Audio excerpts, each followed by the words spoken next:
इस वीडियो की सहायता से हम सीखेंगे बहुपद के प्रकार। बहुपद कितने प्रकार के होते हैं।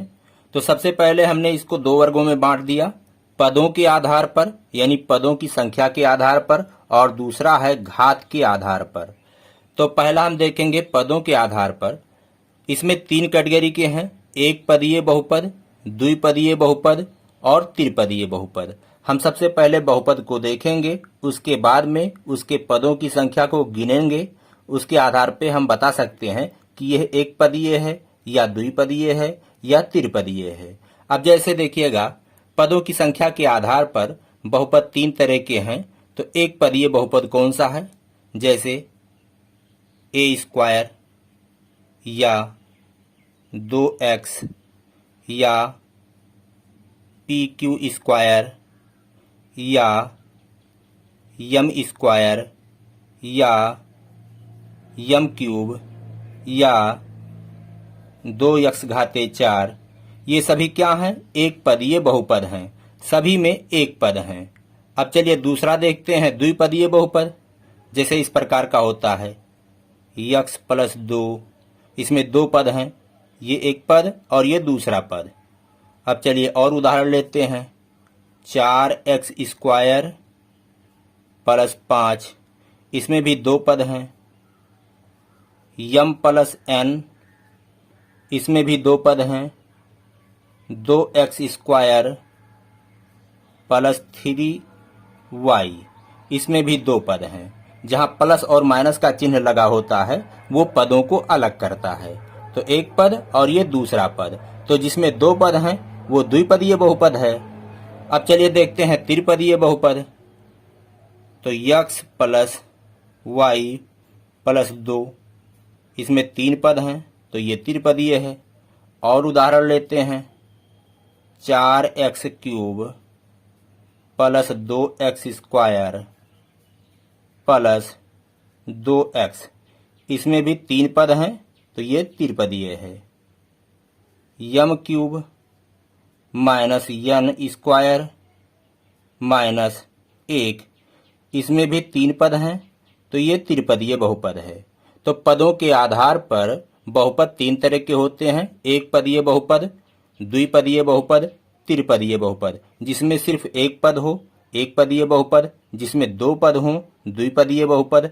जिसमें तीन पद हों, त्रिपदीय बहुपद। और जिस बहुपद में तीन या उससे ज्यादा पद होते हैं उसको हम बहुपदीय बहुपद कह सकते हैं। जैसे इसको हम बहुपदीय बहुपद कह सकते हैं। अगर चार पद होंगे तो उसको भी हम बहुपदीय बहुपद कह सकते हैं। अब चलिए देखते हैं घात के आधार पर बहुपद कितने प्रकार के होते हैं। तो ये भी तीन प्रकार के होते हैं, रैखिक बहुपद, द्विघातीय बहुपद और त्रिघातीय बहुपद। इसके अलावा जिसमें चार घात हो तो चार घातीय कह सकते हैं, पांच घात हो तो पांच घातीय बहुपद कह सकते हैं। लेकिन मोटे तौर पे तीन प्रकार के ही बांटे गए हैं।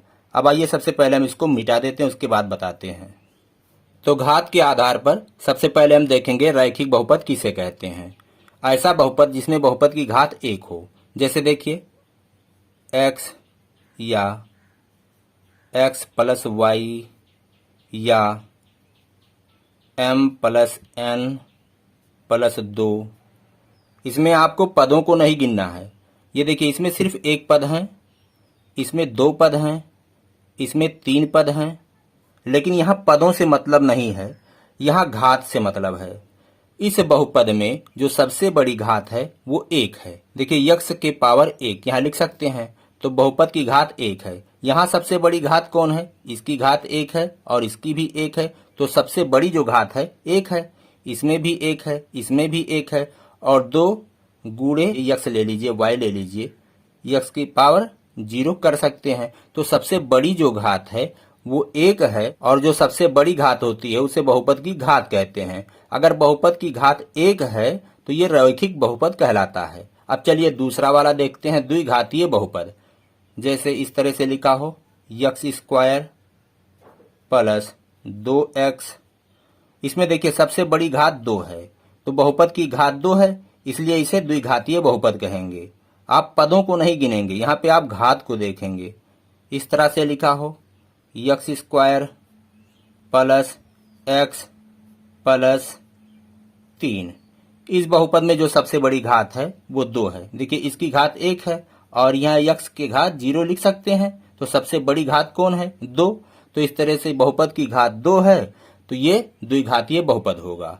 अब चलिए त्रिघातीय बहुपद देखते हैं। x की घात 3 plus x square plus 4x plus 4। अब इसमें जो सबसे बड़ी घात है कौन है?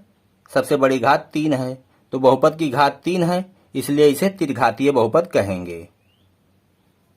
यम की घात 3, इस बहुपद को कैसा बहुपद कहेंगे?